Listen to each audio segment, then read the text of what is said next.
Hi everyone, and welcome back to my channel. If you're new here, my name is Monica. I am a tarot reader and astrologer. However, in today's video I am taking a bit of a detour or a departure from my usual tarot videos, in that I'm going to be exploring a natural magic practice, and that is of working with elementals. If you are only interested in the tarot side of things, in the second part of this video I am doing a tarot reading on working with elementals, and I will timestamp that in the description box below if you wish to go straight to that. However, I highly encourage you to watch the video in its entirety, because the first part really informs the work in the second part. So my story, or really it's not really my story, but this video, the story in this video starts around 1962, when three people by the name of Peter and Aileen Caddy and Dorothy McLean moved to a coastal village in Findhorn in Scotland. If you know the history of Findhorn, I chose to start here because it is crucial to, I guess, my journey in working with elementals and finding out that elementals were actually real and not just a figment of people's imagination. So Peter, Aileen and Dorothy moved to Findhorn and started the Findhorn community. This was an unintentional act on their behalf. They just found themselves in need of a place to live that was affordable, and there was a caravan park at Findhorn where they set up. Peter and Aileen had three boys, and due to financial pressure, Peter decided to grow some food, some vegetables in the space that they had. The thing about that is that the soil in Findhorn was exceptionally poor for growing vegetables. It was sandy, it was very dry, and so I can't imagine them thinking that this was going to be, a prosperous endeavor. However, over time, they came to essentially grow some phenomenal produce, and how they explain that they were able to achieve this is that through meditation, Dorothy McLean was able to contact the plant spirits, so the energetic spirit of particular plants, which she called divas, and the divas of each plant instructed her on what that plant required in order to thrive and to essentially grow a bountiful supply of that. And they became quite famous for the sheer amount of produce that they were able to grow there. They grew some enormous cabbages and things like that, and naturally they attracted a lot of skeptics because if you looked at the soil where they were growing this, it was just, to a rational mind, impossible to do what they did, and yet they did it. So that's where I start off with. If you're not familiar with the story of Findhorn, I highly encourage you to not just check out their website, but to actually get out a book on their story and on Dorothy's meditations, and how they explain and talk about their process and their journey with this work. The other person I would like to mention here is Marko Pogacnik. He is now the UNESCO Ambassador for Peace. I will put a link to his website below if you wish to check his work out. He is a Slovenian artist, and I came across him around 2009 when I checked out a book by the name of Nature Beings and Elemental Spirits, I believe. I got this out of my local library. This is back when I was living in Auckland in New Zealand. The Central Library had this book, and I got it out, and I was absolutely fascinated by what he had to write in it. So Marko is essentially a practitioner of earth healing. He practices a form of earth acupuncture that he terms lithopuncture, where he places stone slabs with sculpted signs on Earth's geomantic organism, as he calls it. And this work helps to revitalize or to heal the land where it is in such need of healing. Marko in his book further talks about the elementals that he worked with and that he came across, and the energy of the elementals, and he attempts to give them a form and a shape.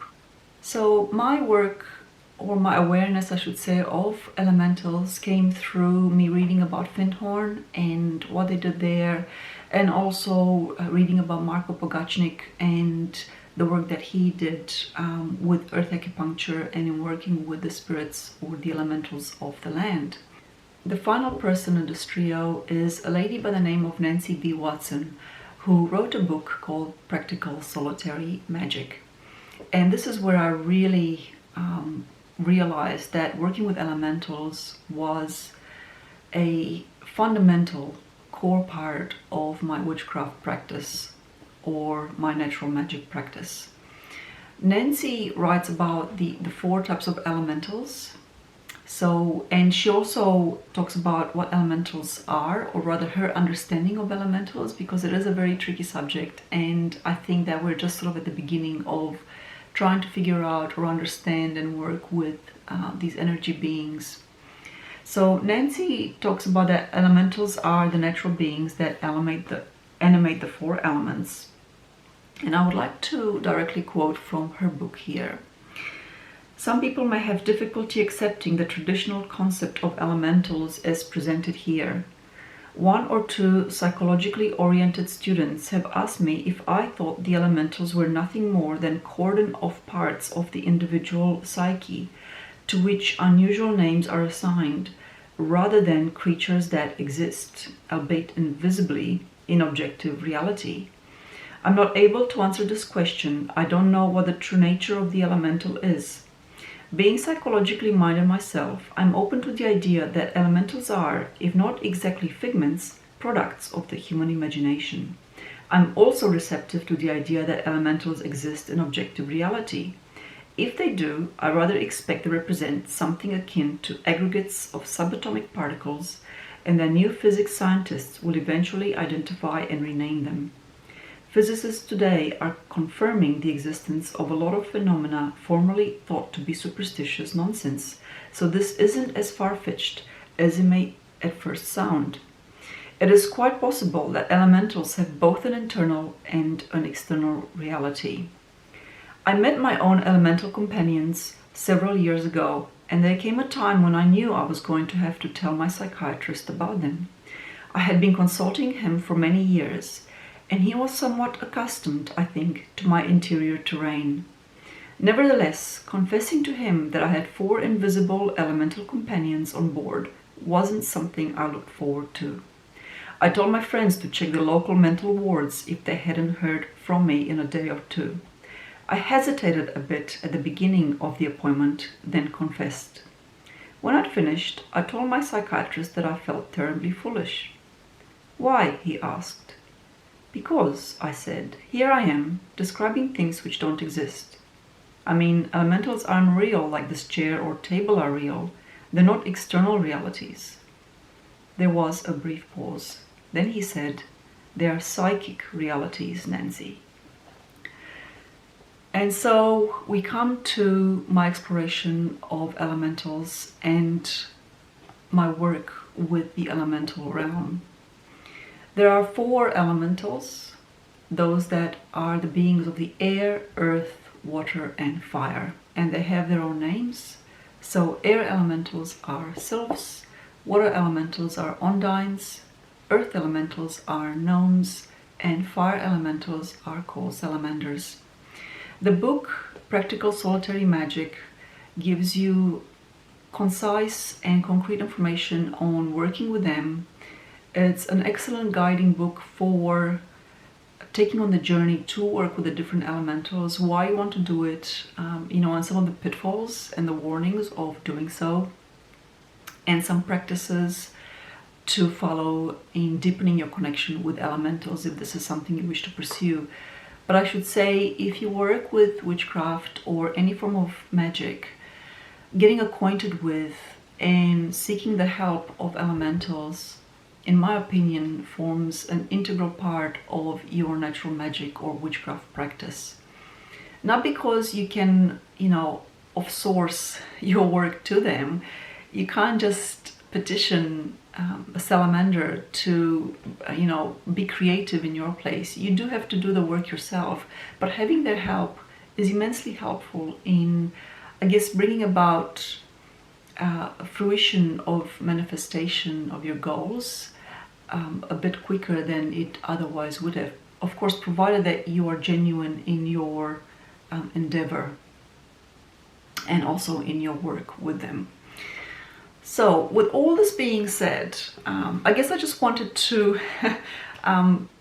give a little bit of a background, and it is a very, very small background, to how I came to be aware of elementals and elemental magic, and also how I started to work with them, because I started on this journey quite a few years back when I first had my son, my first child. And then I had my second child, and as some of you might appreciate, I sort of let this work slide a bit, as I got thrown into the midst of motherhood and all the energy expenditure that requires. And I'm not in a position to resume that again. So this is where we come to the tarot reading part of this video. I decided to do a quick 5-card spread to inform my work with elementals. So this is nothing that is too in-depth. I guess it's like a general overarching spread to give me a bit of guidance or information on starting to work with elementals. And then what I have done is do more in-depth spreads tailored to each element or elemental. So one specifically for gnomes, one specifically for salamanders, and so on and so forth. But at this point, I am doing a 5-card spread where I'm only looking at an overall guidance spread. So my 5-card spread asks the question, what do I need to know about working with each of these elementals? In the first position, I have the fire elementals. In the second card, the air. Third, water. Fourth, earth. And the 5th card is the overall guidance card for working with elementals. I had a bit of a challenge in deciding the right tarot deck to use for this reading. I sort of went back and forth between the Gaian and then the Pagan Otherworlds, but in the end I settled on the Jolanda Tarot. Those of you who watched my It Takes a Village hashtag that I did a while back, looking at all the different roles that decks fulfill within my tarot village. This was the one that was for the role of the witch in my tarot village, the Jolanda Tarot, and I talked about that. I'll put a link in the description somewhere below. So this is the 5-card spread on my work with the elementals. I'm going to take a little while to focus and to shuffle and call on spirit, and also call on the elementals themselves for presence and guidance, and let me know, what it is that I need to know about working with each of them.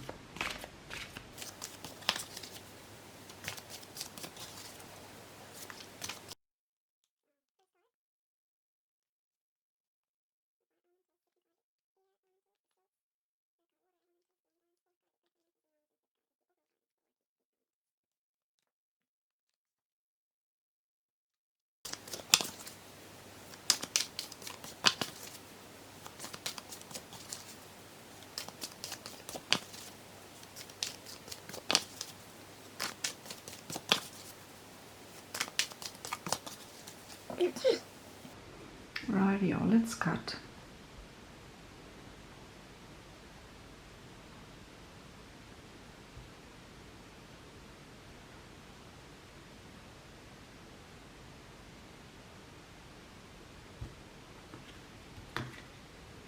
And have a look. So the first card is, what do I need to know about working with the fire elementals or salamanders? We've got the 9 of Cups. Okay, so one of the things about working with the elementals is that the elementals tend to be strongly supportive of those that embody that particular element. Okay, so for me, the fire elemental, the salamanders, are the ones that first of all really align with me because I'm a fire sign. My sun is in Sagittarius, it's a fire sign. And I think the Nine of Cups reflects that back to me, because the Nine of Cups is a card of manifesting wishes and emotional fulfillment. You know, it's not known as the wish card in tarot. It's like wish upon a star and things will manifest. It's such a card of opportunity that manifests, incredible luck, and yeah, I don't think I need to say anything more other than it is the wish card. And whenever it comes up in a reading, it's like, you know, whatever you dream for or wish for will come up. And I think what this is saying is that is letting me know that yes, indeed, the fire elementals, the salamanders, are the strongest element aligned with me. And I think that when I do work of a creative nature, so when I'm requesting aid from the other side, the elemental world, in relation to creativity, calling upon the salamanders will result in incredible manifestations that are positive for me and benefic, and incredible, I guess, strokes of luck in a way. So that's the first card, what I need to know about working with fire elementals. And I really like to see that there, even though it is a water card, you see. Right, so second card, what I need to know about working with the air elementals or the sylphs. We've got the Knight of Pentacles. Okay, a card of literally of work. Okay, we've got the birds flying up in the air, so there's air movement in this card, but the focus is on grounding, on sowing seeds. This guy looks like he's sowing stars, and I mean, you can see why this tarot deck is, in a sense, it's one of the most challenging tarot decks to work with. Not a beginner tarot deck at all, but it is one of the most rewarding for me. So we've got the Knight of Pentacles, which is really all about hard work, practical, down-to-earth work. Nonetheless, it is work. But here, this guy is throwing, you know, it looks like he's sowing stars. So it's like I'm taking taking what the creativity help that the salamanders bring and doing something, working with that and embedding it concretely. I hope that makes sense to you, because it does to me. But overall, it's telling me to keep grounded as well, right? Because air energy can be ungrounded. As the name suggests, you know, you're up there, you're up in the air, not on the ground. So that is what I need to know about working with the sylphs. Third card, what I need to know about working with the water elementals or the Ondines, and it's the Ace of Wands. This is a new beginning. I need to let's have a look at this card. So the imagery here speaks to me of working at night or working with an element that I'm not too familiar with. Okay, that's the symbolism of nights and darkness. But nonetheless, I've got this Ace of Wands and these torches. And you can see the little matches, they have faces. So it's like allowing, again, the fire creativity to propel me onto working with the Ondines. Aside from working at night, and aside from this being a completely new endeavor for me, because in my chart, astrologically, water is my weakest element. I don't have a lot of water. Funnily enough, what I do have is in the strongest, or one of the strongest points in my chart. It's my midheaven, which is in Scorpio. So I think, you know, if I want to reach high, I've got to get comfortable with the water element and work with it. So yeah, I'm gonna park this one for now. We can say with certainty that with the Ace of Wands that this will be a completely new experience for me, and something that yeah, I'm at the very beginning of the journey. You see, with water, the Ace, I'm at the beginning, but with fire, with a 9, I am certainly, I have mastery over it in some sense, in that 9 is the highest number. Okay, so that's what I need to know about working with the water elementals or the undines. And finally the earth elementals, and I have, oh, the Magician. Okay, out of the 4, this is the only major arcana, and isn't it a huge one? Because the Magician manifests, and what I am doing in my goal in working with elementals is to work with them, yes, to respect them and to honor them and to work with them in ritual, but also to assist for their help in manifesting what it is that I set my sights on. Okay, and the Magician is a card of manifestation, and none is more powerful than manifesting on the earthly plane, on the material plane.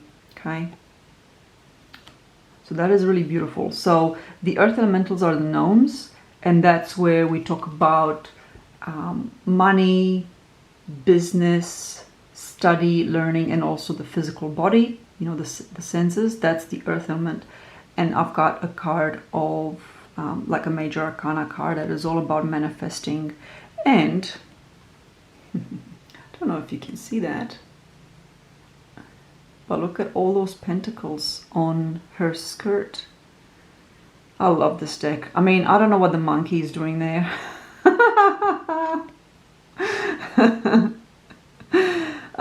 I would really love a book on this tarot deck. Give me a little bit of guidance now and then, so I don't feel like I'm completely in the dark sometimes. I love that, you know, her shield is an elephant, and the elephant's trunk is this snake. Like, the detail here is fantastic. So anyway, so those are the 4. Let me, I'm digressing. I'm getting caught up in the imagery. I'm sure some of you, or many of you, can appreciate. That is one of the beautiful things about tarot, is when you sort of get caught up in a card and you really enter that card and experience it. So the 5th card and the final card is the overall guidance for working with elementals. And I have the 8 of Wands. Okay, a fire card. A card of... okay, a couple of things. First of all, messages and news and receiving information, and to me that information comes from spirit. We've got this owl that's bringing in a mouse, or is taking a mouse, or is either bringing it, or it's either bringing it here or taking it out. I think it's adding to the existing treasure trove of mice that this owl has. But the 8 of Wands is about receiving information to me from spirit. It's also a card of synchronicities. It's a fast-moving card. It is a card of intuition and intuitive ability. So it's letting me know to really trust my instincts. That's how I'm reading this card in the context of this reading. To really allow my intuitive ability to guide my work with the elementals through each of them in turn, and to keep flowing, right? You know, like the windmill, things just keep flowing. I'm not sure if it's a windmill. I can't, that's what I'm seeing. Now this is like a bit of a windmill, and I'm not sure if that's exactly what it is. And once again, can I please have a book that goes with this tarot deck? I would really appreciate that. So that's, at a quick glance, this is what I am intuiting from this reading and working with these.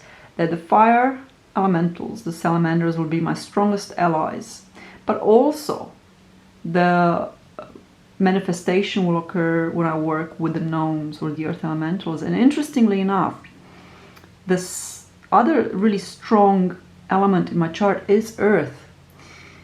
I have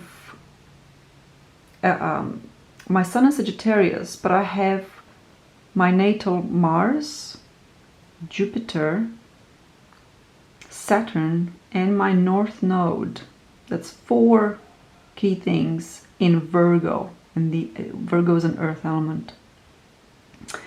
So I think that the reading reflects that back to me a little bit, and it's saying, you know, when you work with the gnomes, you'll be able to manifest things incredibly well. And when you work with fire, the salamanders, it will give you amazing results. Like, really listen to your heart to manifest what you wish for. Okay, and I'm going to explore the Ondines and the air elementals. I think that for me, in a sense, they're my weakest. I only have one body in an air sign, and that is my natal moon placement is in Gemini, and that is the only air that I have in my chart. But it is very strong for a number of reasons, not less because it is the moon. But anyway, enough rambling on about me. So if you're interested in working with elementals, my parting words to you are, first of all, set aside the fact that your inner voice will say to you at times, you're crazy. And also set aside the inner voice that says, but what will other people think? Okay. And obtain the books that talk about this work from authors and from people that are grounded and people that have achieved incredible things in their life. So there are books on Findhorn and the journey of the Findhorn founders. I recommend those. I would, of course, recommend the book I mentioned earlier by Nancy B. Watson, Practical Solitary Magic. And then also there's the other book I mentioned by Marko Pogachnik on nature beings and spirit elementals. And just know that there is a body of, and those are by no means the only books out there on this sort of work. By no means are they the only ones. They're just the ones that I've come across and that I hold respect for. And I hope to add to this list as I go on this journey. So yeah, just keep in mind that there are many, many people out there doing amazing work and awakening to the energy of our earth and our world as a sentient being, and all the things that we cannot see that are present around. And to me, that is really what the age of Aquarius is all about. But that is a topic for another video. For now, as always, I thank you so much for watching. I thank you for joining me. I thank you for supporting my channel. It means so much to me to have new subscribers and to have people commenting. It is deeply, deeply appreciated. And until we meet next time, take care.